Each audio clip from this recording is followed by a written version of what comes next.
కొయ్యరొట్టె recipe చూశారు కదా, కొత్తిమీర చట్నీ రెసిపీ కూడా చూసేయండి. 10 రూపాయల కొత్తిమీరది శుభ్రం చేసుకుని బాగా ఆ తడిలోనే కొంచెం చింతపండు నానబెట్టి అలా ఉంచారనమాట. రేపు ఆదివారం వైశాఖ శుద్ధ పంచమి. ఆదిశంకరులు భగవద్ రామానుజులు ఈ భూమి మీద అవతరించిన రోజు. ఈ ప్రత్యేకతలే కాకుండా మే నెలలో 2వ ఆదివారం నాడు మదర్స్ డే చేసుకుంటారు కదా. ఈ మూడింటి విశేషాలతో ఒక వీడియో చేసి ఛానల్లో అప్లోడ్ చేశాను. ఛానల్ పేరు కింద ప్లే బటన్ని క్లిక్ చేస్తే మీరు ఆ వీడియో చూడొచ్చు. చాలా బాగుంటుంది, మిస్ అవ్వకుండా చూడండి.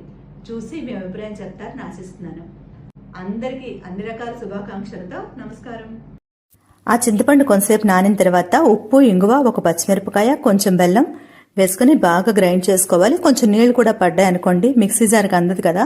అవన్నీ కలిపి బాగా గ్రైండ్ చేసుకుంటే మంచి కొత్తిమీర చట్నీ రెడీ అండి. ఎంత టేస్ట్గా ఉంటుంది తెలుసా ఇది. ఇడ్లీ, దోశ, వడ, అట్టు దేనికైనా బాగుంటుంది. ఇదిగో కొయ్యరొట్టెతో ఈరోజు.